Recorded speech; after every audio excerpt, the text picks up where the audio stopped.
The city looked different from the 42nd floor. Victor Kane stood at the floor-to-ceiling windows of his penthouse, watching the sunrise paint the skyline in shades of gold and amber. His reflection stared back at him, sharp gray eyes, salt and pepper hair combed back, the scar along his left jawline catching the early light. He wore a charcoal suit that cost more than most people made in a month, tailored perfectly to his tall frame. His phone buzzed against the marble counter. He picked it up without looking, already knowing who it would be. "The shipment cleared customs," the voice said. "No issues." "Good." Victor ended the call.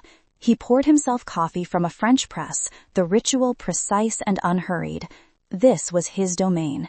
Every building he could see from this window, every street corner, every business that opened before dawn, they all existed within the ecosystem he controlled. Not through chaos or violence, though he was capable of both, but through structure, order, respect. His phone rang again, then again, the morning symphony of an empire that never slept. Across the city, in a garage that smelled of motor oil and old coffee, Jordan Mills slid out from under a black Mercedes, his hands covered in grease. He was 28, but looked younger, freckles scattered across his nose, dark brown hair falling into his hazel eyes. His work boots scraped against the concrete floor as he stood, favoring his left leg slightly. "That's the Kane job?" Mr. Chen appeared from the office, wiping his hands on a rag. "Yeah." Jordan gestured to the Mercedes. "Just routine maintenance. He sends them every month like clockwork. Man takes care of his vehicles." Chen nodded approvingly. "Shows character." Jordan had only met Victor Kane twice. Once when he was hired, Victor's eyes passing over him for maybe 3 seconds before signing off on the employment paperwork. The second time when Victor came to pick up a car personally, their interaction limited to a nod and a brief, "Good work." That was 8 months ago. But Jordan knew who Victor was. Everyone did. You didn't work in this city without understanding the invisible architecture that held it together. His phone buzzed. Text from his mother. "Doctor appointment moved to Thursday. Can you drive me?" He typed back, "Of course." The Mercedes was ready by noon. Jordan called the number on file, expecting one of Victor's people to pick it up. Instead, Victor himself answered. "It's done, Mr. Kane. Whenever you want to collect it." "I'll send someone within the hour." The line went dead. Jordan returned to the Honda Civic he'd been working on, losing himself in the familiar rhythm of diagnostics and repair. This was honest work, simple. He understood engines in a way he'd never understood people. 20 minutes later, a black SUV pulled into the garage bay. 2 men in dark suits emerged, their movements coordinated and professional. Jordan recognized the type, had been that type once, in a different uniform, in a desert half a world away. "Keys?" the driver asked. Jordan handed them over, watching as they inspected the Mercedes with practiced efficiency before driving away, the SUV following close behind. He didn't think about it again until his phone rang at 6:30 that evening. The voice on the other end was unfamiliar, tight with tension. "Jordan Mills?" "Yeah. This is Patterson. I work for Mr. Kane. He wanted me to call. Thank you for the work on the vehicle." Jordan frowned. People didn't call to say thank you in this business. "No problem. Just doing my job." "Right. Listen, if you ever need anything, the number you have, it's good. Direct line. Mr. Kane appreciates reliable people." The call ended before Jordan could respond. He stood in the empty garage, the fluorescent lights humming overhead, an odd feeling settling in his chest. Appreciation from men like Victor Kane wasn't casual. It meant something, created a thread of connection that hadn't existed before. He shook it off, locked up the garage, and drove home to his small apartment where his medical bills were stacked on the kitchen table. Victor Kane ate dinner alone that night, as he had for 3 years. The penthouse was silent, except for the distant hum of the city below. His wife's chair remained empty across from him, a ghost he'd learned to live with. His son, Michael, was at university across the country. His daughter, Nicola, at boarding school upstate, somewhere safe, somewhere far from his world. This was the cost of the life he'd built, protection through distance. His phone lit up. Tommy Ferretti, his right-hand man for 15 years. "We have a problem." Victor set down his fork. "Talk." "The cartel.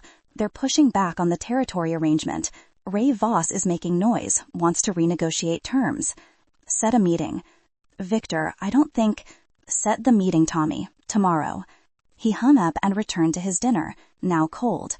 Raymond Voss had been a persistent irritation for months, a cartel lieutenant with ambitions that exceeded his position. But ambition was manageable. Ambition could be redirected or crushed, depending on what the situation required. Victor stood, walked back to the windows. The city glittered below him, beautiful and brutal in equal measure.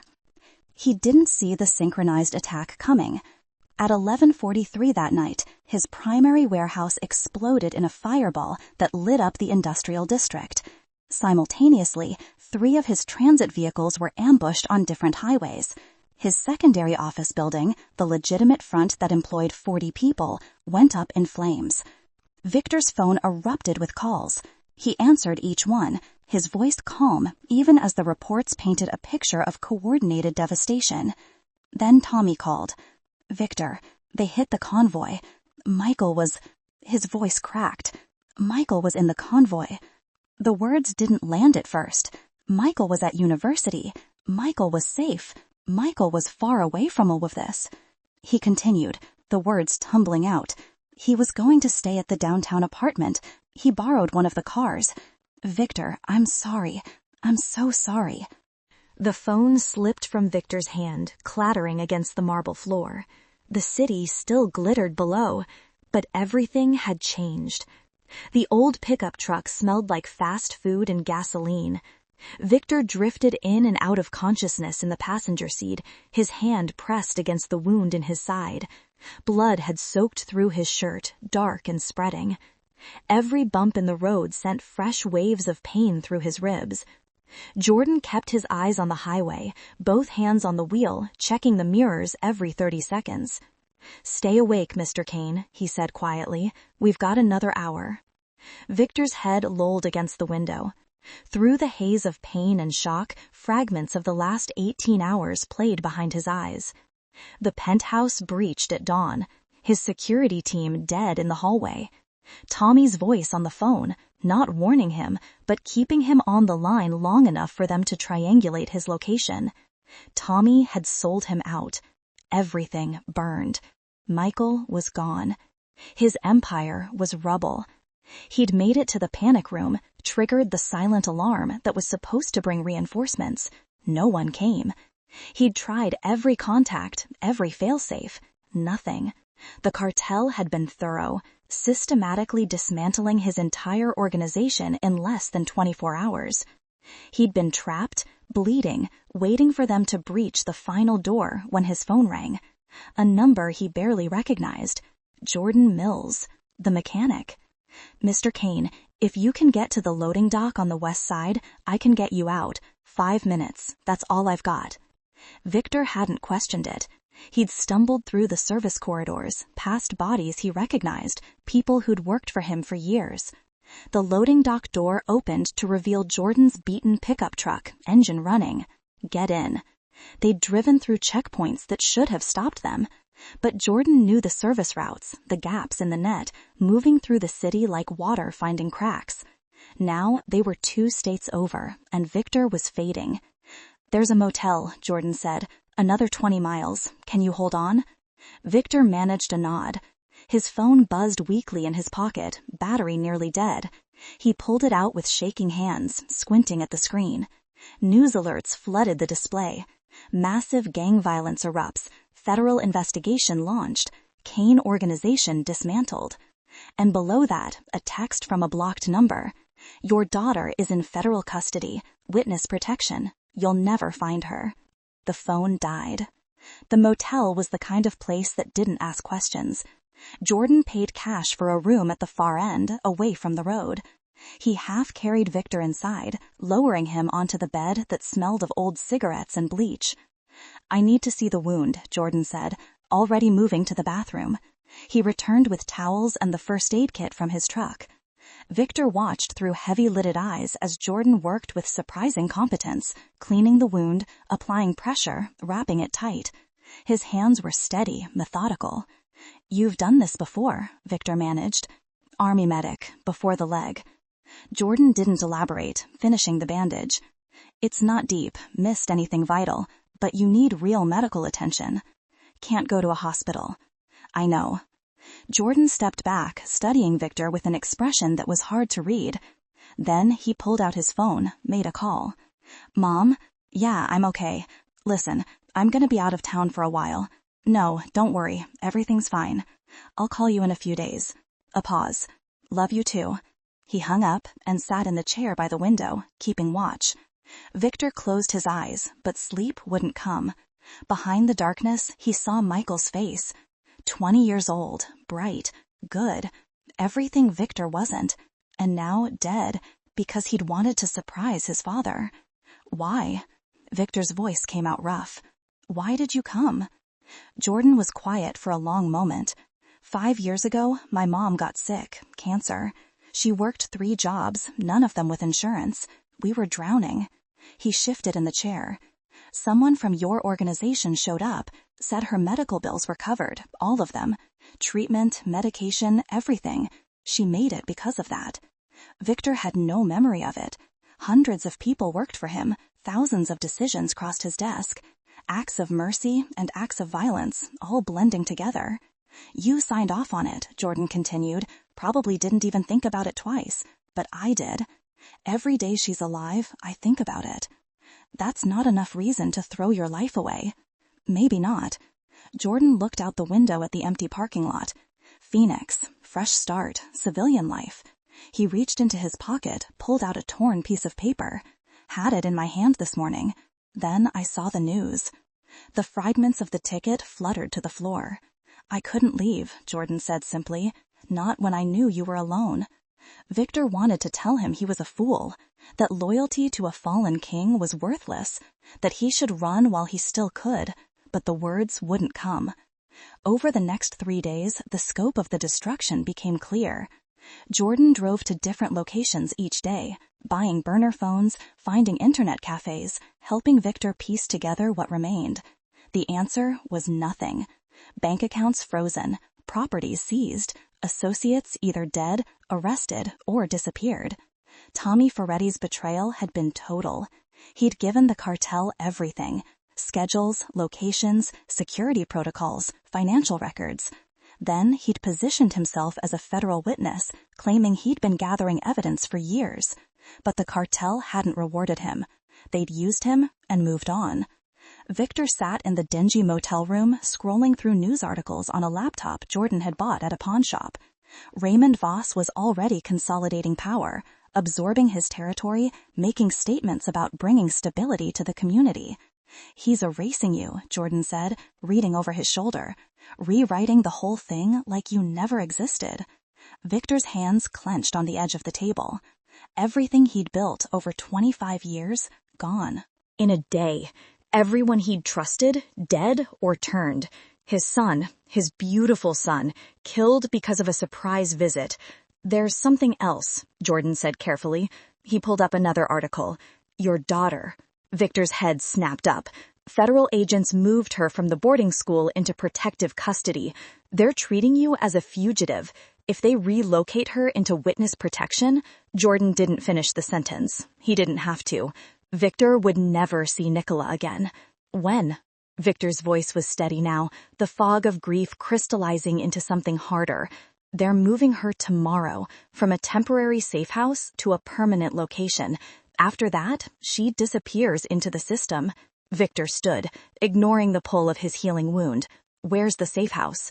Jordan pulled out a folded map, marked with notes and observations. "I've been watching the news, cross-referencing federal protocols. I think I know." "You think?" "It's the best we've got, Mr. Kane." Victor looked at the younger man, really looked at him. Jordan had given up his fresh start, his safety, his future, for a debt that Victor didn't even remember, for loyalty that made no logical sense. "If we do this," Victor said slowly, "there's no going back. The Federals will hunt us, the cartel will hunt us, we'll have nothing." Jordan met his eyes. "You have your daughter. That's not nothing." Outside, the sun was setting over the cheap motel, painting the sky in shades of orange and red. Victor Kane had been one of the most powerful men in the city. Now he was a fugitive in a $30 room, planning a desperate rescue with a mechanic who barely knew him. He'd lost everything. Everything except this one person who'd stayed. "All right," Victor said. "Tell me the plan." The safe house was a 3-story brownstone in a quiet suburb, unremarkable except for the unmarked sedan parked across the street. Jordan sat in the pickup truck 2 blocks away, binoculars raised. 2 agents visible, probably 4 total inside, standard protective detail rotation. Victor studied the hand-drawn map spat across the dashboard. His strategic mind, dormant under grief and shock, was awakening. Service entrance? Back alley. Connects to the main street. Trash pickup is Wednesdays. Jordan lowered the binoculars. That's tomorrow. Same day they move her. Not a coincidence. No.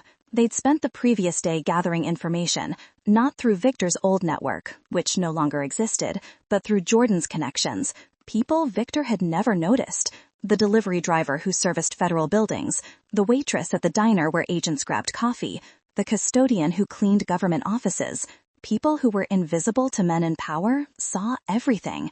"Carlos says the trash service starts at 6 in the morning, Jordan continued. "Municipal trucks, 2-man crews. They'll do a security check, but it's routine." Victor traced the route on the map. "We'd need uniforms, credentials." Already handled. Jordan reached behind the seat, pulled out 2 sets of coveralls with the city sanitation logo. "Carlos owed me a favor." "This is more than a favor, Jordan. This is conspiracy. Federal charges." Jordan's expression didn't change. "I know what it is." They waited until dark, then drove past the safe house twice more, memorizing details. Light patterns, shift changes, the way the agents moved. Victor's years of experience reading security protocols came back like muscle memory. "They're competent," he said, "but they're not expecting an extraction. They think I'm running, not coming back." "Can we use that?" "Yes." That night, in a different motel 15 miles away, they refined the plan. Jordan sketched the building layout from memory, his observations precise. Victor identified weaknesses, timing windows, exit strategies. "The key is Nicola," Victor said. "She needs to come willingly. If she screams, if she resists, the whole thing falls apart. Will she trust you?" Victor was quiet. He hadn't seen his daughter in 3 months. Their last conversation had been brief, her voice distant, annoyed at being sent away to boarding school.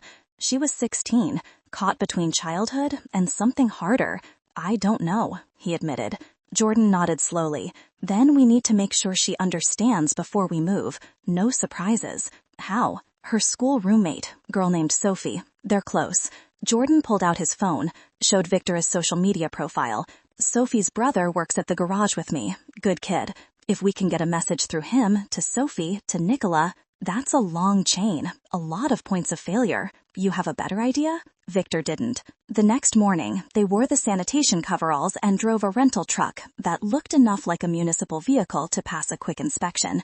Jordan's hands were steady on the wheel, but Victor could see the tension in his jaw. "You were in Kandahar," Victor said. It wasn't a question. Jordan glanced at him, surprised. "How did you know?" "The way you move, the way you watch exits." Victor gestured to Jordan's leg. "IED? Roadside bomb. Killed my squad leader. I got lucky." "Doesn't look like luck." "I'm alive. That's luckier than most." Jordan turned onto the street leading to the safe house. "You ready?" Victor pulled on a baseball cap, keeping his head down. "Go." They pulled up to the safe house at 6:15, just as the regular sanitation truck was finishing the house 2 doors down. Jordan jumped out, moving with practiced efficiency, grabbing trash bins from the curb. Victor followed, keeping his face angled away from the sedan across the street. The front door of the safe house opened. A federal agent stepped out, coffee cup in hand, watching them with mild interest. Victor's heart hammered against his ribs, but he kept his movements casual, bored. Jordan hauled a bin to the truck, dumped it, returned it to the curb. The agent took a sip of coffee and went back inside. They moved to the next house, maintaining the pattern. Victor scanned the safe house windows. 3rd floor, 2nd window from the left. A shadow moved behind the curtain. Nicola. His daughter was right there, 30 feet away, and he couldn't reach her. Jordan caught his eye, gave a small shake of his head. "Not yet. Stick to the plan." They finished the street and drove away, the agent never looking at them twice. Phase 1, complete, Jordan said once they were clear. Now we wait for Sophie's response. The message had been simple, passed through Sophie's brother, to Sophie, to Nicola. Your father is alive, he's coming for you. Tomorrow night, service entrance, 9 p.m. Trust no one else. They spent the day in a parking garage, waiting. Victor's phone, a new burner, stayed silent. Doubt crept in. Maybe Nicola didn't get the message. Maybe she didn't believe it. Maybe she'd told the agents. At 7 p.m., the phone buzzed. Unknown number. Text message. I'll be ready. I love you, Dad. Victor stared at the screen, his vision blurring. Jordan looked away, giving him the moment. She's in, Victor said, his voice rough. The second approach came at 8:45, full dark. They parked 3 blocks away this time, moving on foot through backyards and alleys. Jordan led, his military training evident in how he navigated terrain, used shadows, minimized exposure. The service entrance was locked, but Jordan had tools. 30 seconds, and the door clicked open. They slipped inside. The building was quiet, the kind of quiet that felt watched. Victor moved through the hallway, every nerve alert. Voices drifted from the first floor, agents talking, a television playing the news. They climbed the service stairs to the 3rd floor. Nicola's door was at the end of the hall. No guard posted, they didn't expect internal threats. Victor approached, knocked twice softly. The door opened. Nicola stood there, slim and pale, her dark hair pulled back, gray eyes wide, exactly like his. She'd grown since he'd last seen her, taller, older. Dad, she whispered. He pulled her into his arms, feeling her shake against him. We have to move, quickly. She pulled back, looked at Jordan with confusion. He's with me, Victor said. Do you have a bag? She grabbed a backpack from the bed, already packed. Smart girl, his girl. They moved back toward the service stairs. Almost there, almost clear. A door opened below them, footsteps on the stairs. Jordan pushed them back into a storage closet. The 3 of them pressed together in darkness, barely breathing. The footsteps passed, continued up to the 4th floor. They waited 30 seconds, a minute. Jordan cracked the door, checked both ways, nodded. Down the service stairs, through the back hallway. The exit was 15 feet away. The alarm went off. Not the building alarm, someone's phone upstairs. Voices shouting. They'd discovered Nicola's room empty. Run, Victor said. They burst through the service exit into the alley. Behind them, the safe house exploded with activity. Agents pouring out, radios crackling. Jordan led them through the maze of backyards, over fences, through gaps in hedges that he'd scouted earlier. Nicola kept pace, her breathing harsh, but steady. They reached the truck. Jordan started the engine as Victor and Nicola dove into the cab. Tires squealed as they pulled away. No lights, navigating by memory. Behind them, sirens began to wail. They'll have every road blocked in 10 minutes, Jordan said, taking a sharp turn. I know a place, Victor replied. Keep going straight. They drove in tense silence, changing directions randomly, doubling back, using every evasion technique Victor knew.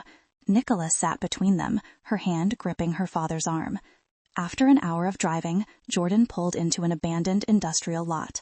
He killed the engine, and they sat in darkness. Are we safe? Nicola asked quietly. Victor looked at his daughter, then at Jordan, then out at the empty lot surrounding them. No, he said honestly, but we're together. The cabin sat at the end of a dirt road that hadn't seen maintenance in years. Jordan's uncle had died 2 winters ago, leaving the property to no one in particular. No utilities connected, no internet, no paper trail. Just 4 walls, a roof that mostly kept out rain, and enough distance from civilization that headlights were visible for miles, perfect for ghosts. Nicola stood in the main room, her backpack still on her shoulders, staring at the dusty furniture covered in old sheets. This is where we're staying? For now, Victor said. He was testing the windows, checking sightlines, his mind already cataloging vulnerabilities. Jordan brought in supplies from the truck, canned food, bottled water, blankets, a camping stove, the basics of survival. There's a well out back. Water's clean. I tested it last year. Last year? Nicola turned to him. You knew about this place? Came here sometimes, when things got loud. Jordan set down a box, met her eyes. It's safe. No one knows about it. She studied him, this stranger who'd helped rescue her, who moved through the cabin like he belonged in rough places. Who are you? Jordan Mills. I worked for your father. Doing what? Fixing cars, mostly. Nicola looked between Jordan and her father, confusion clear on her face. A mechanic risked federal prison to help you? Victor watched the exchange, seeing his daughter try to make sense of a world that had stopped making sense days ago. It's complicated. Her voice carried an edge. Where's Michael? Why isn't he here? The question hung in the air like smoke. Victor's throat tightened. He'd been dreading this moment, rehearsing words that wouldn't come. Nicola, no. She stepped back, reading his face. No, don't say it. Your brother was caught in the attack. He didn't suffer. It was quick. The backpack slipped from her shoulders, hitting the floor with a dull thud. Her face went pale, then red, emotions cycling too fast to name. You're lying. I'm not. He was at school. He was safe. You said he was safe. He came home early, to surprise me. Victor's voice cracked despite his effort to control it. Nicola's legs seemed to give out. She sat down hard on the dusty couch, staring at nothing. Chael's dead. Yes. She looked up at him, and the expression on her face was worse than tears. This is your fault. All of it. Whatever you did, whoever you made angry, Michael's dead because of you. The words hit like physical blows, each one true. You're right, Victor said quietly.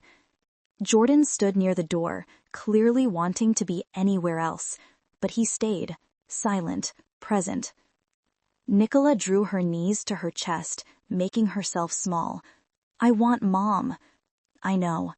But she's dead too, 3 years, and I barely remember her voice. Nicola's hands were shaking. And now Michael.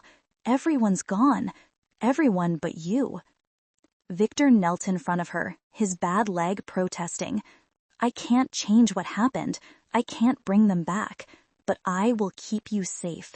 That's all I have left to give you. I don't want to be safe. I want my brother. There was nothing to say to that, no words that would help.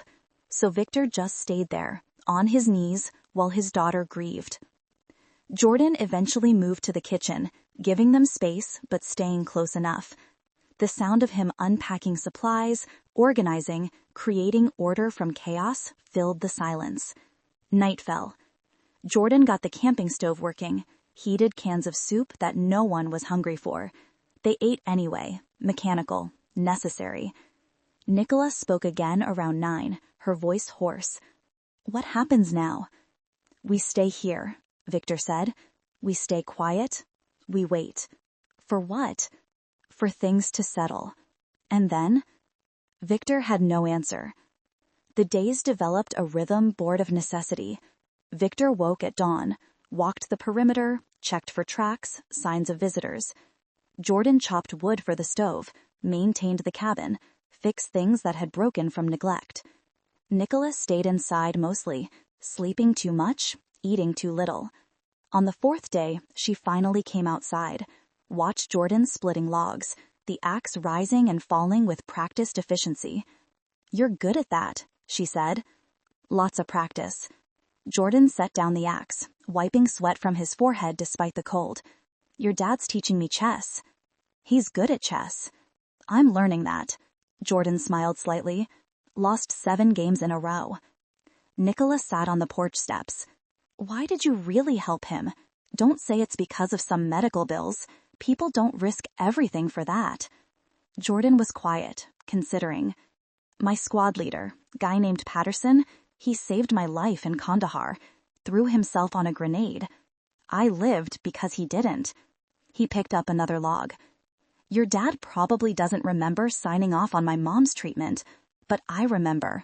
Sometimes the things that don't matter to one person mean everything to another.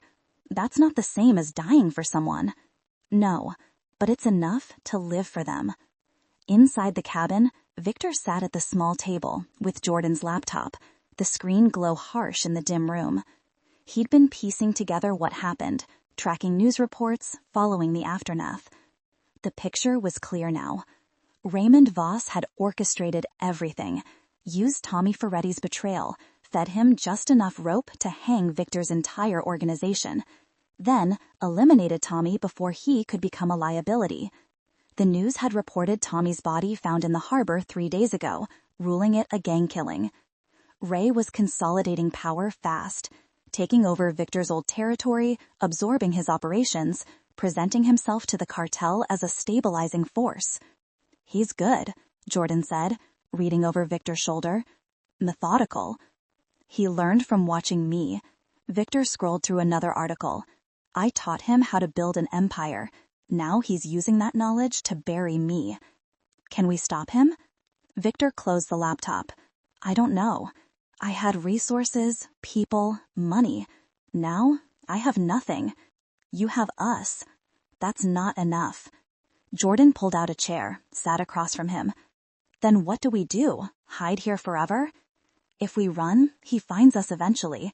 Men like Ray don't leave loose ends." Victor rubbed his face, exhaustion showing through. "If we fight, we're 3 people against an organization. The math doesn't work. There has to be something." "There isn't." Victor's voice was flat. "I lost. Completely. The best I can do is keep Nicola alive and away from this world. And let Ray win? He already won." Jordan leaned back, studying the older man. "The Victor Kane I heard about wouldn't give up." "That Victor Kane had an empire. This one has a daughter he's already failed and a loyal fool who should have taken that bus to Phoenix." "Don't do that." Jordan's voice hardened. "Don't make me regret staying." "You should regret it." "But I don't." Jordan stood. "And neither do you. We're scared, for Nicola. I get it. But you're not done." Victor looked up at him. "What makes you so sure?" "Because if you were done, you wouldn't be on that laptop every night. You wouldn't be mapping out Ray's movements. You wouldn't still be thinking like a strategist." Jordan moved to the door. "You're not hiding. You're planning. You just don't want to admit it yet."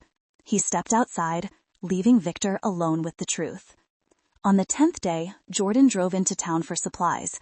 He returned with groceries and news. "Federal investigation is intensifying. They're treating you as a kidnapper now. Nicola's face is all over the news." Nicola, sitting by the window, turned pale. "They think my dad took me against my will?" "That's the official story," Jordan said carefully. "But I left with him. I wanted to go." "Doesn't matter. They're spinning it as coercion." Victor processed this, the implications cascading.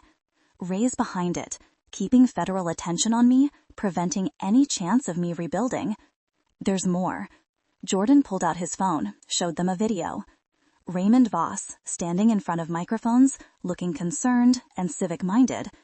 "I just want Nicola Kane returned safely to protective custody. Her father is clearly unstable. We're offering any assistance to law enforcement." Nicola's hands clenched. "He sounds like he cares." "He's erasing Murdad from existence," Jordan said, "making himself the hero of the story." Victor watched the video again, seeing the performance, the calculating, sympathy. Ray was good, better than Victor had given him credit for. "We can't stay here much longer," Victor said. "If they're pushing the kidnapping narrative, they'll expand the search radius." "So we run again?" Nicola's voice was small. "I don't know." That night, Victor couldn't sleep.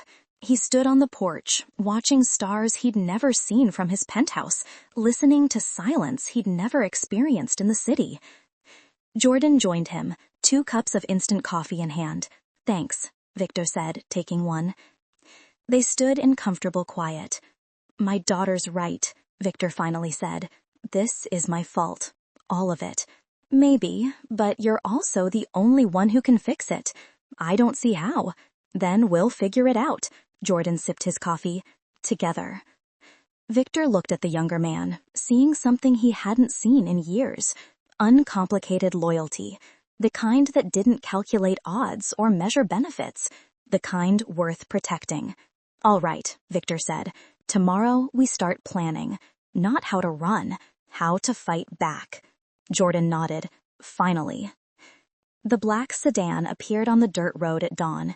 Victor saw it from the window, sunlight glinting off the windshield half a mile away. "Jordan, we have company." Jordan was up instantly, moving to the other window. "How many?" "Can't tell yet. One vehicle." Nicola sat up from the couch where she'd been sleeping. "What's happening?" "Get your bag," Victor said, his voice calm but commanding. "Back door. Now." She grabbed her backpack without argument, fear sharpening her movements. Jordan already had the truck keys, his own bag slung over his shoulder. The sedan got closer, slowed, stopped at the end of the driveway. Two men got out, dark suits, professional stance. They surveyed the cabin, then started walking up the path. "Go," Victor said. "I'll delay them." Not a chance. Jordan pulled something from his waistband, a handgun Victor hadn't known he had.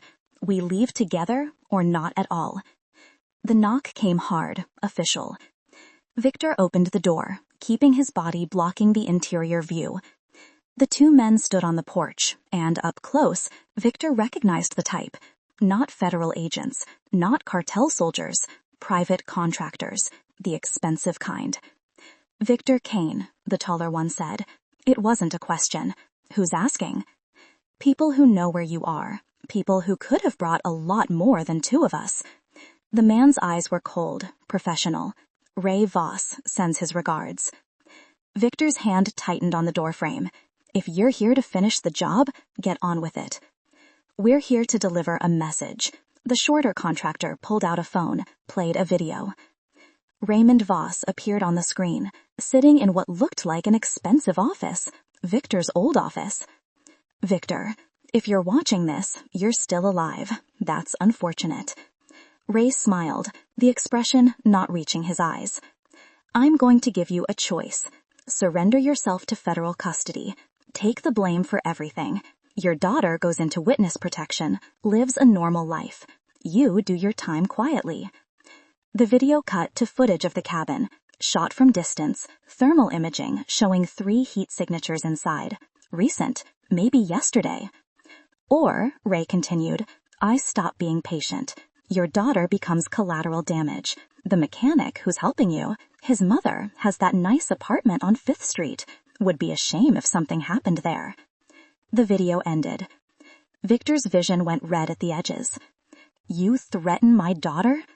"We're delivering a message," the tall contractor interrupted, "not making threats ourselves. You have 24 hours to decide. After that, Mr. Voss stops being reasonable."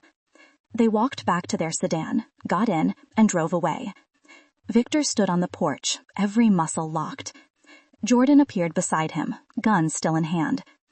"They found us," Jordan said quietly. "They were always going to find us." Victor turned, went back inside, where Nicola stood pale and shaking. "Pack everything. We're leaving in 5 minutes." "Where are we going?" she asked. "Somewhere they can't track us."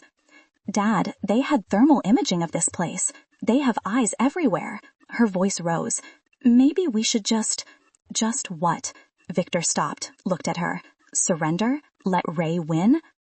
"Let me be safe." Tears streaked down her face. "I don't want to run anymore. I don't want to be scared. Michael's dead. Mom's dead. I just want it to stop." The words hit harder than the contractor's threats. Jordan spoke carefully. "Nicola, if your dad surrenders, Ray doesn't stop. He can't afford to. You'd never be safe." "How do you know?" "Because men like Ray don't leave witnesses.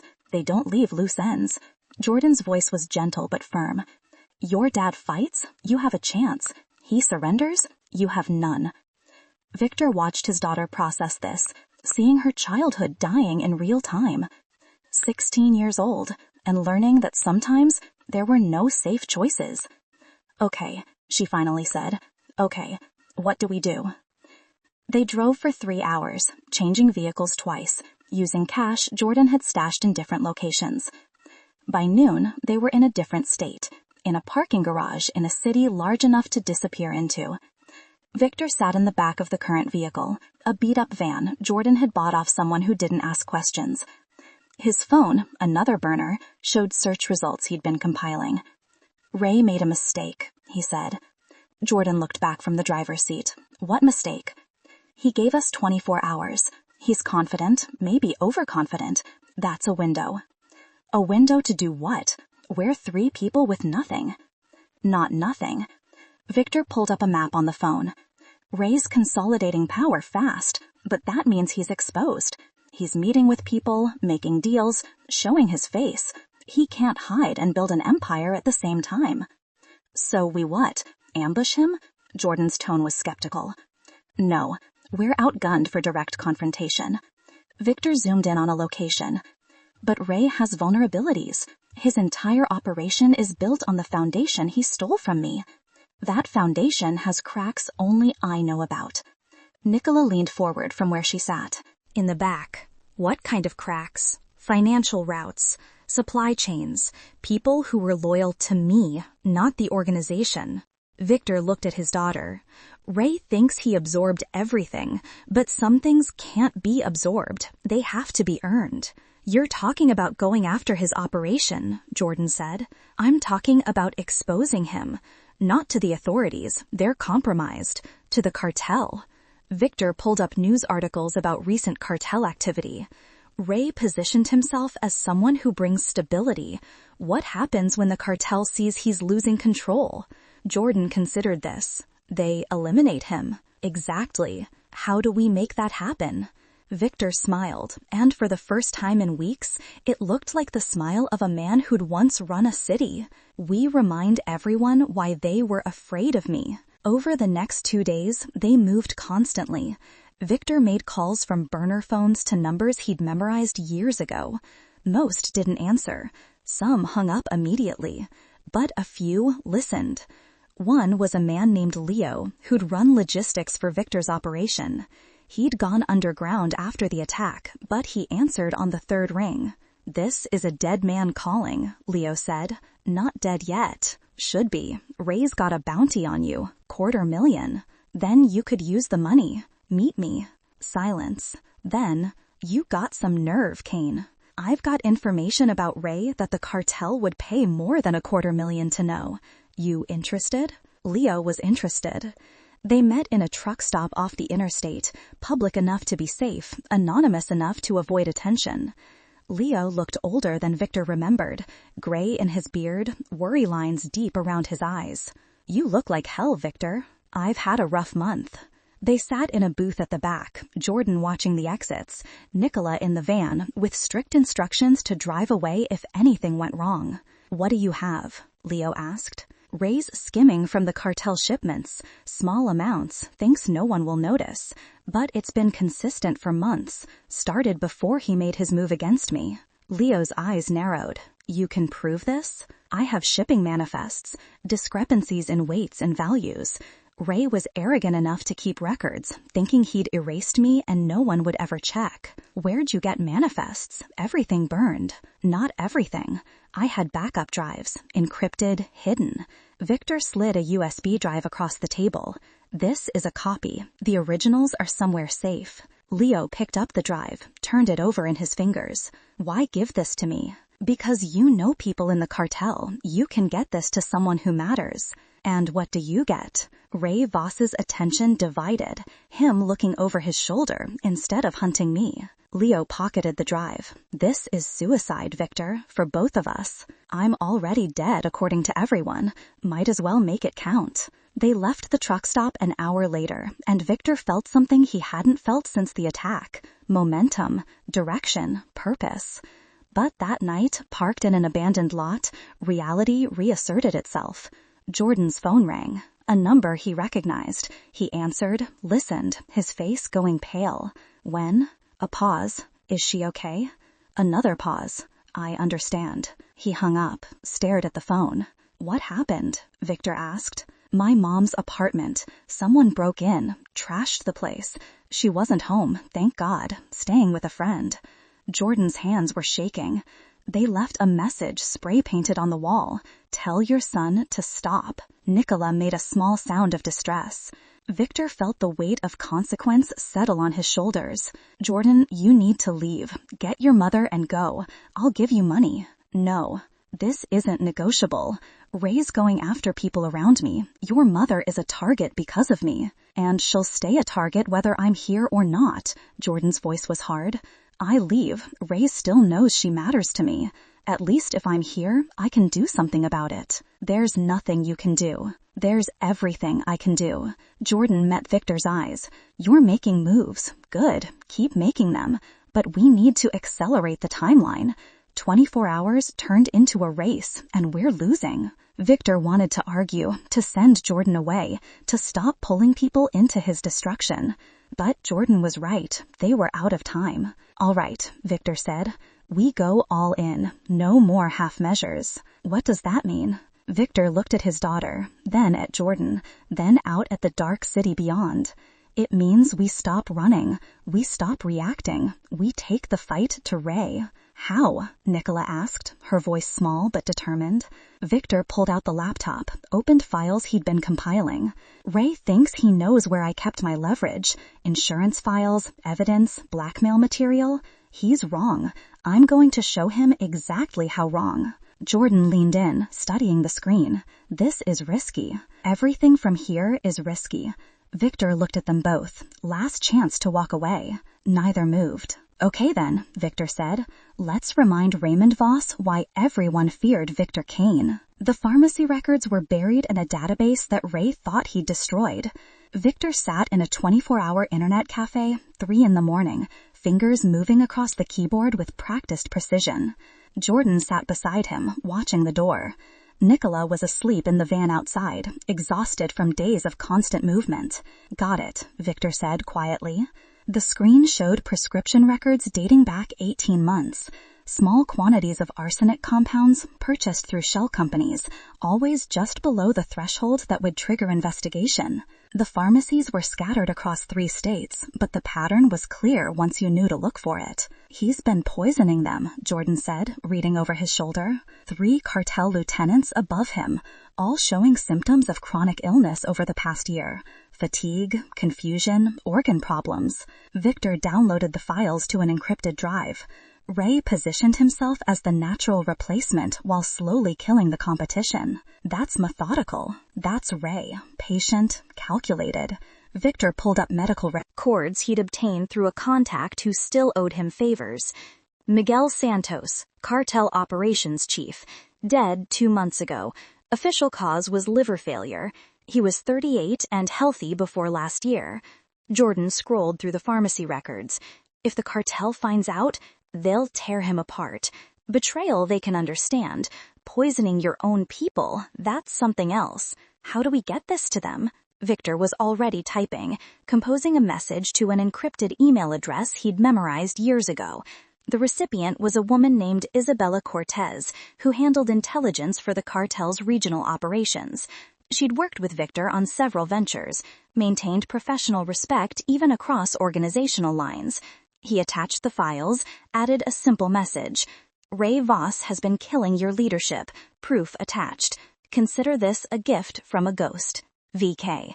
He hit send. Now what? Jordan asked. Now we wait for Ray to realize his world is burning. They didn't have to wait long. By noon the next day, news filtered through Jordan's remaining contacts.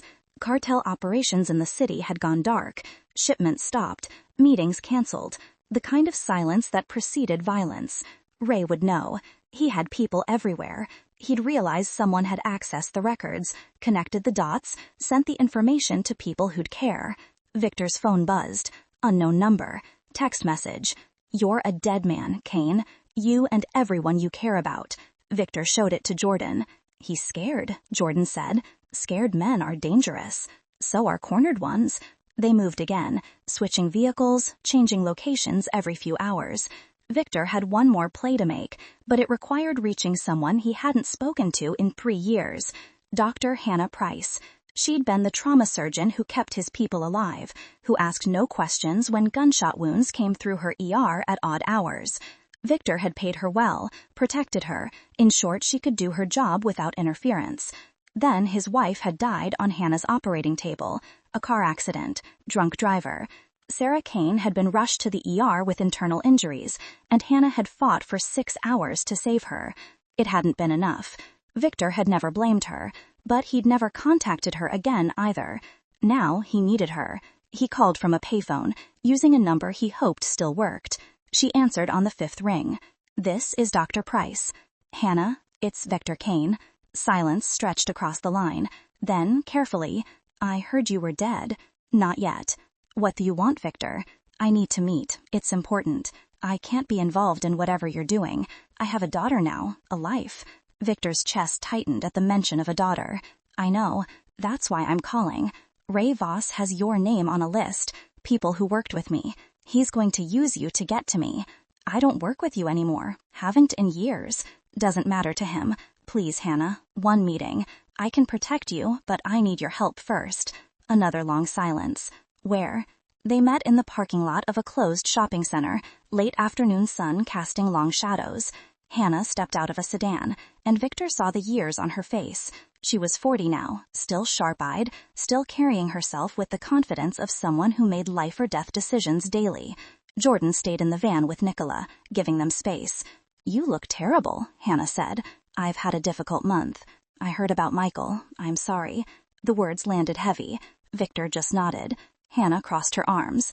"What do you want from me?" "Information. Ray Voss has been using prescription medications to poison cartel leadership. I have the pharmacy records, but I need medical documentation, proof that the symptoms match poisoning, not natural illness." "You want me to access patient files? That's illegal. I'd lose my license." "I know what I'm asking." "Do you?" Her voice rose. "I have a daughter, Victor. She's 6. I can't risk everything because you're in trouble. I wouldn't ask if there was another way. There's always another way. You just don't want to take it." She turned back toward her car. "I'm sorry about what happened to you, genuinely, but I can't help."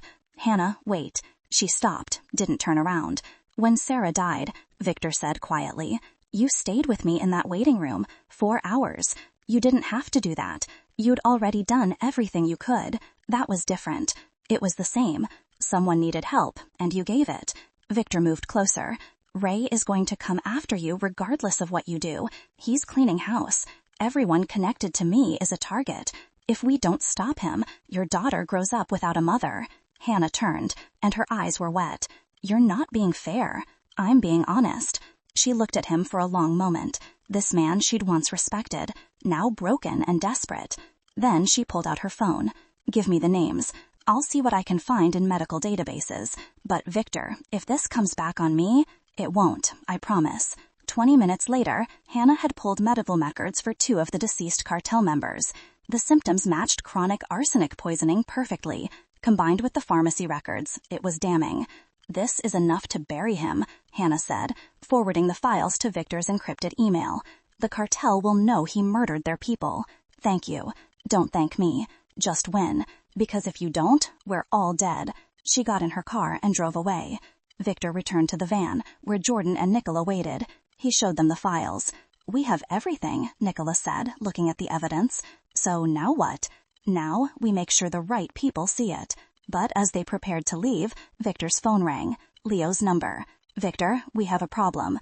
"What kind of problem?" "The cartel got your information. They're moving on Ray tonight.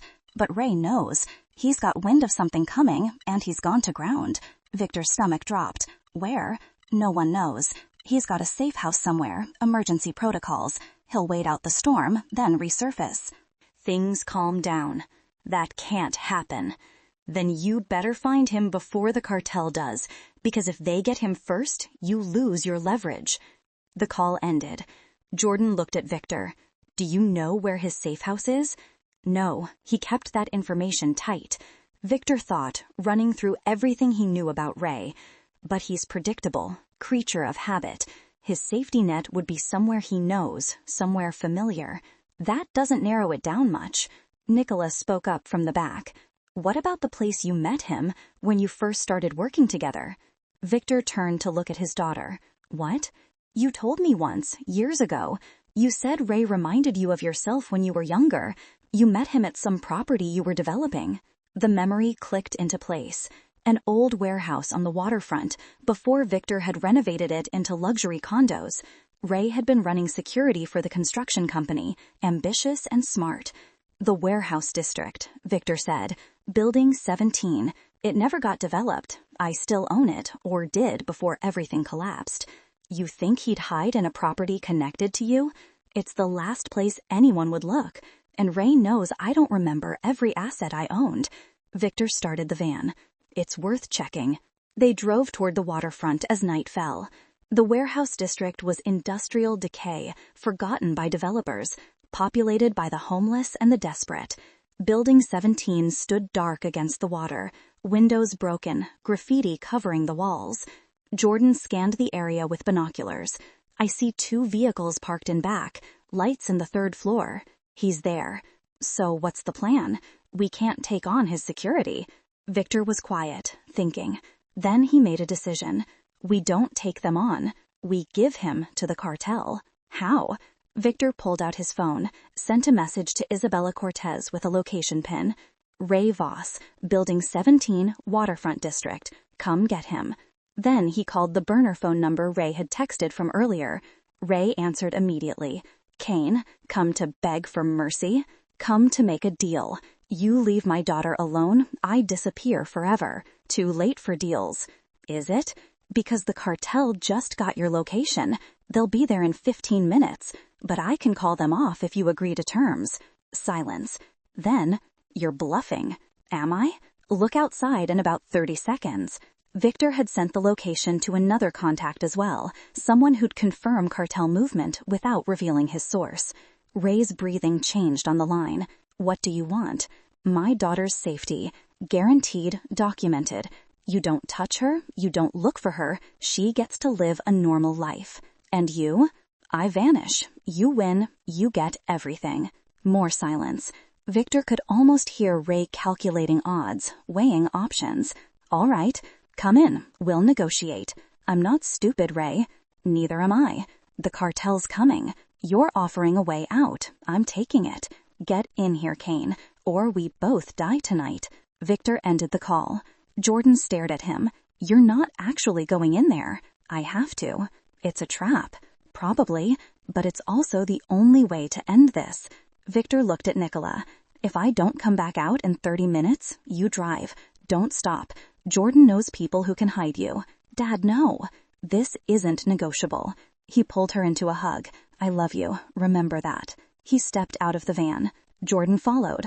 I'm coming with you. No. Yes. Jordan's voice was firm. You stayed with my mother in that hospital. I stay with you now. That's how this works. Victor wanted to argue, but there wasn't time. Together, they walked toward Building 17, into the darkness, toward Raymond Voss and whatever waited inside. The warehouse smelled of rust and stagnant water. Victor and Jordan moved through the ground floor, their footsteps echoing off concrete. Emergency lights cast weak pools of illumination, leaving most of the space in shadow. Somewhere above, voices murmured. Jordan had his gun drawn, moving with military precision. Victor stayed close, unarmed but alert. They found the stairs, climbed to the 3rd floor. Ray was waiting in what had once been a foreman's office. He sat behind a desk that looked salvaged from the building's original use. 2 men flanking him, both armed, both watching Victor and Jordan with professional intensity. Ray looked different than the last time Victor had seen him. Stocky frame carried more tension. Shaved head gleamed with sweat, despite the cold. Burn scars on his right hand were vivid in the harsh light. He wore an expensive polo and designer watch, the costume of legitimacy. Victor Kane, the ghost himself. Ray gestured to the chairs opposite his desk. Sit. I'll stand. Suit yourself. Ray's eyes moved to Jordan. The loyal mechanic? You should have taken that bus to Phoenix. Jordan said nothing, but his gun never wavered. You've made quite a mess, Ray continued, looking back at Victor. Poisoning my relationship with the cartel. Very clever. Almost as clever as I was when I dismantled your empire. You used my own strategy against me, Victor said. I taught you well. You taught me everything. How to build power, how to consolidate territory, how to eliminate threats. Ray leaned forward. But you also taught me your weakness, sentimentality. You kept people around because of loyalty, not utility. That's why you lost. And yet, here you are, cornered, with the cartel hunting you. Ray smiled, but it didn't reach his eyes. Am I cornered? Or did I let you think you were winning? He pulled out his phone, showed Victor the screen. Isabella Cortez. Nice woman, very professional. She did receive your information, and she did send people to this location. Victor's chest tightened. But Isabella and I have an understanding, Ray continued. See, while you were gathering evidence, I was making deals. The cartel leadership you were trying to protect me from, they already know about the poisoning. They sanctioned it. The words hung in the air like poison themselves. You're lying, Victor said. Am I? Miguel Santos was skimming money. The others were making unauthorized deals with rivals. The cartel wanted them gone, but couldn't move directly without causing internal war. I offered a solution. Slow, quiet, deniable. Ray set down the phone. I didn't betray them, Victor. I served them, and they rewarded me with your territory. Jordan's gun hand tensed. He's playing you. No, he's telling the truth. Victor felt the pieces rearrange in his mind, the picture changing. You were never rogue. This was sanctioned from the start. Finally catching up, Ray stood, walked to the window overlooking the waterfront. The cartel isn't coming to kill me, Victor. They're coming to kill you. Isabella appreciated the evidence you sent. It confirmed what they already knew and gave them a reason to eliminate the last threat to their new arrangement. My father had nothing. Nicola's voice came from the doorway. Everyone turned. She stood there, pale but steady, having followed despite instructions. You took everything. Why can't you just let us go? Ray looked at her with something almost like pity. Because your father is Victor Kane. As long as he's alive, he's dangerous. People remember him, respect him, fear him. That makes him a problem. I'm not rebuilding, Victor said. I just want my daughter safe. I know. That's what makes this tragedy. Ray gestured to his men. Take them downstairs. Make it quick. The girl, too. The two guards moved forward. Jordan's gun came up. Don't. You gonna shoot your way out? Ray asked. There are 6 more men in this building. You might get me, might even get these two, but you won't get out. Maybe not, but you'll still be dead. Ray considered this. Then he laughed, genuine amusement. You know what? I like you. More spine than most of Victor's people ever had. Tell you what, you walk away right now, I'll let you live. Your mother stays safe, you get your fresh start.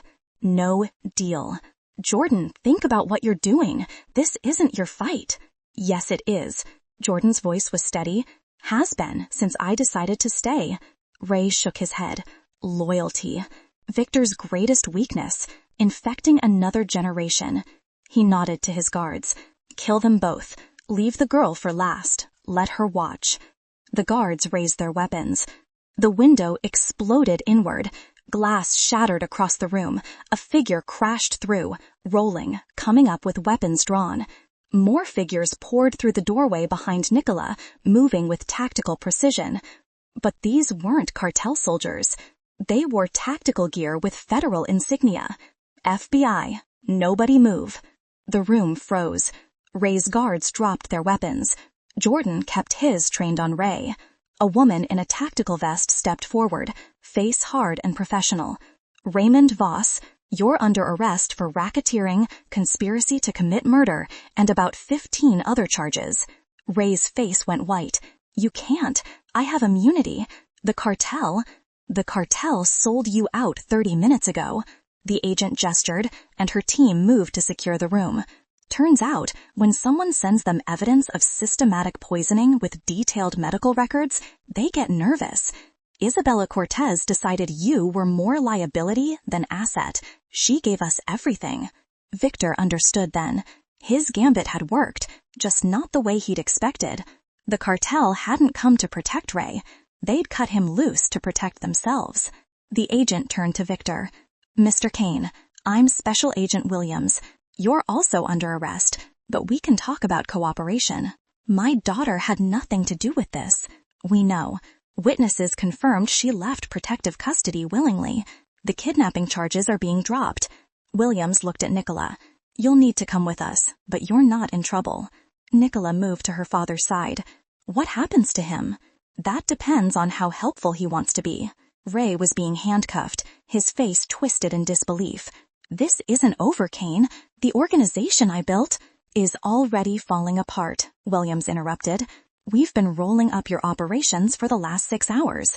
Tommy Ferretti kept records, very detailed records.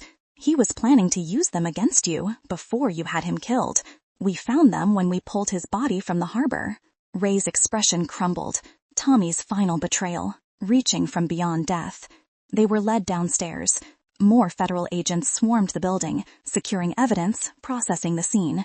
Outside, the waterfront was lit up with emergency vehicles. Hannah Price stood near an ambulance, her daughter beside her. She'd made the call to the FBI, Victor realized, taken the evidence he'd given her, and brought in the authorities. She met his eyes across the parking lot, gave a small nod. Payback for the waiting room, 3 years ago. The help he needed when nothing else mattered. Agent Williams separated them, Victor, Jordan, and Ray into different vehicles. Nicola to a child services van, despite her protests. "Dad," she called out. "It's okay," Victor told her. "Do what they say. I'll see you soon." He didn't know if that was true, but he needed her to believe it. In the back of the federal vehicle, Victor watched the warehouse recede. Ray was in another car, his empire destroyed in a single night. Not by violence or warfare, but by information and consequence. The pieces had fallen exactly right. The cartel protecting themselves, Tommy's record surviving, Hannah making the hard choice, Isabella deciding Ray was expendable. Victor had planned some of it, but most had been chaos. People making choices, systems colliding. Jordan was in a third vehicle. Through the window, Victor could see him, calm despite the circumstances. He'd be questioned, probably charged with something, but he'd live. His mother would be safe. That mattered more than Victor had expected. Agent Williams sat in the front seat, turned to face him. "You have information we want. Cartel operations, financial networks, names. You cooperate, we can make deals." "What kind of deals?" "Reduced sentence, protection for your daughter, maybe even a future when you get out." Victor looked out at the city passing by. His city once, now just a place where he'd lost everything that mattered and found one thing that did. "I'll cooperate," he said, "on one condition. You're not in a position to make conditions. Jordan Mills, the mechanic, he gets full immunity, no charges, no record. He walks away clean. He aided a fugitive, helped kidnap a federal witness. He saved my life, and if you want my cooperation, that's the price." Williams studied him. "You really willing to trade your leverage for a mechanic?" "Yes." She was quiet for a long moment. Then she pulled out her phone, made a call, had a brief conversation. "Done. Mills gets immunity, but you give us everything, complete cooperation." "Agreed." The vehicle continued through the city. Dawn was breaking over the skyline, painting everything in shades of gray and gold. Victor watched it, this ending that wasn't quite an ending. Ray was finished. The cartel would restructure, the FBI would prosecute, and Victor would spend years in prison, paying for 2 decades of choices. But Nicola would be safe. Jordan would have his fresh start. Hannah could raise her daughter without looking over her shoulder. Sometimes winning looked like losing. Sometimes the only way to protect what mattered was to give up everything else. The vehicle turned toward the federal building downtown. Victor Kane, who'd once owned this city, was going to prison. But for the first time in weeks, he felt something close to peace. He'd lost the war with the cartel, lost his empire, lost his freedom, but he'd saved his daughter, and the one person who'd stayed by his side would survive. That was enough.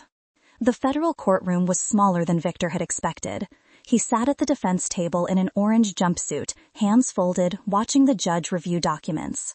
His lawyer, a competent woman named Patricia Rhodes, provided by the plea agreement, sat beside him making notes. Behind him, in the gallery, Nicola sat with a social worker. She'd grown thinner in the 6 weeks since his arrest, dark circles under her gray eyes. But she was there. That was what mattered. Jordan sat 3 rows back, wearing a button-down shirt that looked uncomfortable on him. He'd kept his promise to watch over Nicola while the legal machinery ground forward. Victor had asked Agent Williams about him during one of the debriefing sessions. "Mills is clean," Williams had said. Immunity holds. He's got a job lined up, place to live, he'll be fine. The judge loved up. Mr. Kane, you've agreed to plead guilty to racketeering, money laundering, and conspiracy charges in exchange for cooperation with federal investigators. Is that correct? Yes, Your Honor.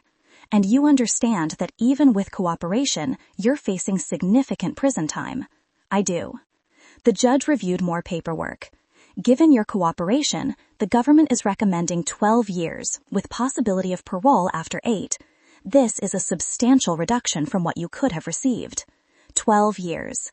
Victor would be 54 when he got out, if he made parole. An old man, a different man. Do you accept these terms? Yes, Your Honor. The gavel came down. Sentencing would be formal in 30 days, but the deal was done. They let him speak to Nicola for 10 minutes in a conference room, supervised. She hugged him hard, her face pressed against his shoulder. 12 years is too long. I'll do 8 if I'm good. You'll be 24, still young. I'll be alone. No, you won't. Victor pulled back, looked at her. Jordan's going to check on you. Hannah said she'd help. And I have some money set aside, legitimate accounts the feds couldn't touch. Enough for college, for you to start over. I don't want money. I want my family. I know, sweetheart. I know. Victor's voice cracked despite his effort to stay strong.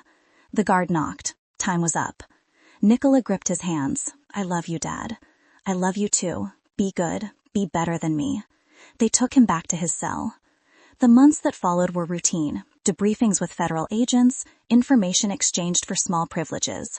Letters from Nicola, weekly, telling him about the new school, the therapy sessions, the slow process of rebuilding a life. Jordan wrote less frequently, but his letters were detailed. He'd taken a job as a security consultant for a firm that did corporate protection. Legitimate work, using skills from the Army. He'd moved his mother to a safer neighborhood, visited Nicola once a month to make sure she was okay. She's tough, Jordan wrote, tougher than she knows. Reminds me of you, but without the empire complex. Victor smiled at that, sitting in his cell, imagining Jordan's dry delivery. Hannah sent one letter, brief and professional. She testified about the medical evidence, helped secure Ray's conviction on the poisoning charges. Ray had gotten life without parole. He'd die in a cell, and no one would mourn him. Thank you for keeping your promise, Hannah wrote. My daughter is safe. That's all that matters in the end. Victor understood what she meant. All the power, all the control, all the respect he'd commanded, none of it compared to knowing the people he cared about would survive.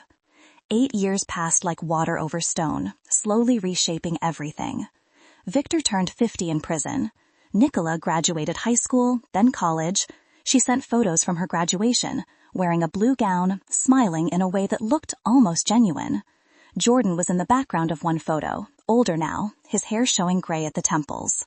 Victor made parole on his first attempt. Good behavior, continued cooperation, genuine remorse that the parole board believed because it was real. The day they released him, he walked out into sunshine that felt different than he remembered. Sharper, more present.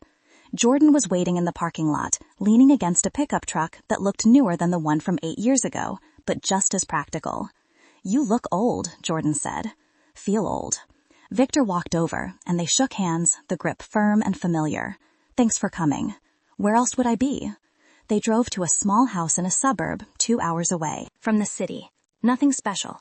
3 bedrooms, a yard that needed mowing, neighborhood sounds of kids playing and dogs barking. Nicola stood on the porch, 24 now, wearing jeans and a sweater, her hair longer than he remembered. She was beautiful in a way that made his chest ache because she looked like Sarah, like Michael, like everything he'd lost. He got out of the truck slowly, crossed the yard, climbed the porch steps. Hi, Dad, she said quietly. Hi, sweetheart. She fell into his arms, and they stood there while Jordan carried Victor's single bag inside, giving them space. That night, they had dinner together. Nothing fancy. Jordan made pasta while Nicola set the table, and Victor watched, still adjusting to being in a space that wasn't a cell. This is your place? Victor asked. Ours, Nicola corrected. Jordan helped me buy it. Investment property, he called it. But really, it's for you, for us. Victor looked at Jordan, who shrugged. You need somewhere to land. Parole requirements. This works. I can't. You're not taking, you're staying. There's a difference. Jordan brought plates to the table. I run the security firm. Nicola works remotely doing graphic design. You're going to figure out what comes next. We're going to do it together. Victor wanted to argue, to say he couldn't accept this, that he'd brought them nothing but trouble. But looking at the two of them, at the life they'd built while he was locked away, he understood something fundamental had changed. He wasn't Victor Kane, the crime boss. He wasn't the man who owned a city. He was just Victor, a father who'd failed in most ways but succeeded in the only one that ultimately counted. His daughter had survived. They ate dinner, talked about small things, Nicola's work, Jordan's business growing into 3 states, the neighbor's dog that kept getting into the yard, normal things, peaceful things. After dinner, Jordan headed to the door. I'll let you two catch up. See you tomorrow, Victor. Jordan, Victor stood. Why did you really stay? Back then, the truth. Jordan was quiet for a moment, hand on the doorknob. I watched my squad leader die saving me. Spent years wondering why I survived when he didn't. Then I saw you in that penthouse, alone, with everyone turning on you. And I realized maybe I survived so I could be the person who stayed when someone else needed it. That's a hell of a reason. It's the only one that made sense. Jordan opened the door. Glad it worked out. He left. Victor and Nicola sat on the couch, the television playing quietly, neither really watching. Are you okay? Nicola asked. Really? I don't know yet. Ask me in a month. Fair enough. They sat in comfortable silence. Victor's phone, a basic model Jordan had set up for him, buzzed. Text message from unknown number. You think you're out, but men like us don't get out. See you soon. Victor stared at the message. Some echo of the past, some threat from someone who still thought he was the man he'd been. He could investigate, could worry, could let it drag him back into old patterns. Instead, he deleted it. Everything okay? Nicola asked. Yeah, just spam. She nodded, accepting the lie, or maybe understanding the truth behind it, that some fights weren't worth fighting, some threats weren't worth acknowledging. The next 3 months fell into rhythm. Victor met with his parole officer weekly, found work at a warehouse, basic labor that kept him busy, had dinner with Nicola most nights, Jordan joining them twice a week.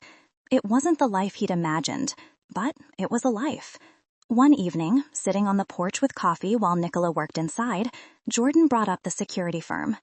We're expanding into corporate consulting, risk assessment, executive protection, legitimate operation, good money. Could use someone with strategic thinking. You offering me a job? Offering you a future, if you want it. Victor looked out at the quiet street, at the life Jordan and Nicola had built while he was away. I'm a felon, not exactly marketable. You're an expert in organizational structure, threat assessment, and crisis management.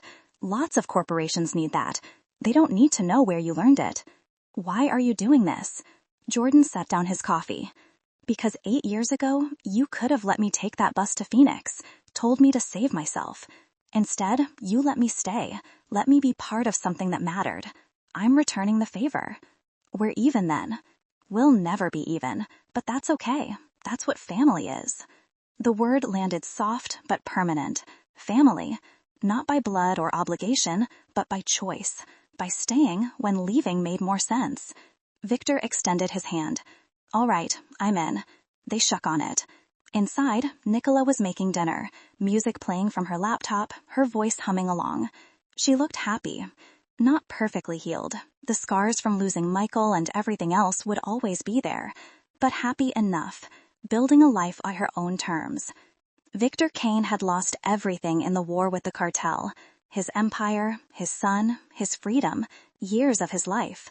But one person had stayed by his side. And that person had taught him something Victor had never understood in all his years of power. Loyalty wasn't about control, or fear, or even gratitude. It was about choosing to stay when staying was the hardest option. It was about building something from nothing, because the alternative was giving up. He'd been a king once.